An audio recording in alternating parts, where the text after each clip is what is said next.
When people think about Florida, one of the first things that usually springs to mind is water. Beaches, lakes, springs, you name it. Florida and water just kind of go hand in hand. But one thing that a whole lot of people don't think about is flood zones. And flood zones are kind of important when you're thinking about buying a home. So in today's video, we're going to talk a little bit about flood zones and how they can affect you when you're buying your new home here in Florida.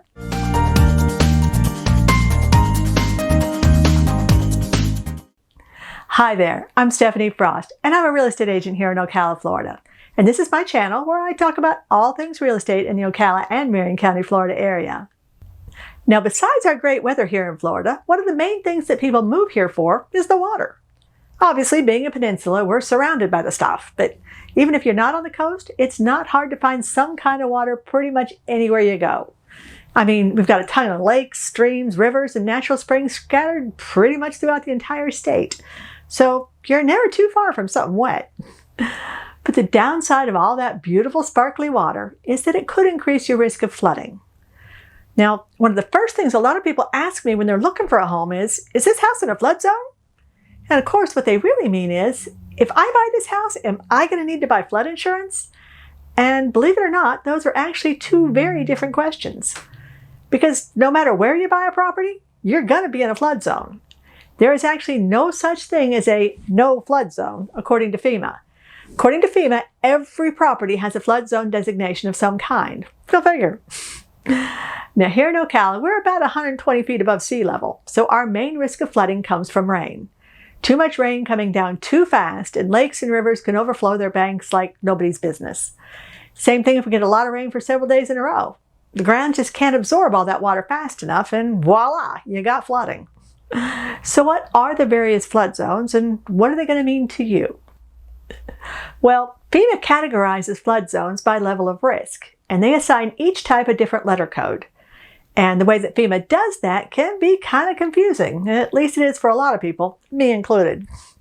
I mean, you'd think that flood zone A would be the good one, right? I mean, A comes first in the alphabet. You get an A+ for good work. So an A flood zone should be pretty peachy, right? Wrong. Anything with an A in front of it is typically at higher risk for flooding. FEMA considers them to have a 1% annual chance of flooding and a 26% chance of flooding over the life of the 30-year mortgage. Properties in flood zone A are usually, but not always, found along rivers, lakes, streams, or some other body of water.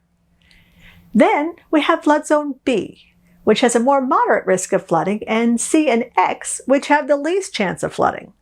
And there are a couple others too, like flood zone V, which is a coastal flood zone, and zone DM, which is an area that is possible but undetermined flood hazard. And as far as why they skip from A, B, C, and D all the way down to X and Z, well, that's anybody's guess, and I have no idea. Makes like zero sense to me.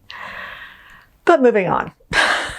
For the most part here in our part of Central Florida, the main flood zones that you're going to be dealing with are zones A, AE, and X. And remember that X is the good one, in that you won't be required to buy flood insurance for your home. Anything in zones A or AE, and your lender's probably going to make you pony up for it. Of course, if you're paying cash, you aren't required to buy flood insurance, but regardless, do you really want to take that risk? I wouldn't. But there are also situations, usually on larger properties, where part of the property may be in a flood zone, but the actual house isn't. And in that case, you might not be required to buy flood insurance, but you may still want to just in case. And more than likely, your insurance company will want you to get something called an elevation certificate to prove that the home actually is in a safe location. And you can get an elevation certificate when you have your survey done. Just make sure that you order it separately, because they don't automatically come with a survey. And yeah, they do charge extra for one. Now, the easiest way to identify whether or not a potential property is in a flood zone is to ask your real estate agent. It's pretty easy for us to look up the flood zone map of any given property. Or you could call your insurance agent, or just look it up yourself on the FEMA flood zone map. I'll put a link in the comments down there just to make it easy on you. Of course, just because a property is in an A flood zone, it doesn't necessarily mean that it's guaranteed to flood.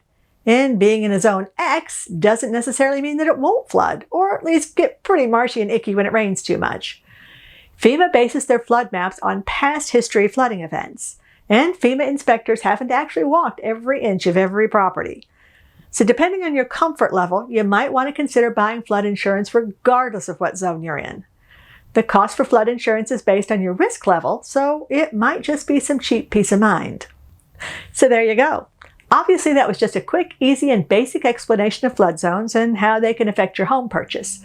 But hopefully it gave you enough useful information to feel better about buying your next home here. And if that's the case and you don't already have an agent, well, consider looking me up and let's get started finding a new home. My contact info is right down there. Just click on the Show More button. You can't miss it. And until next time, take care and I'll see you soon.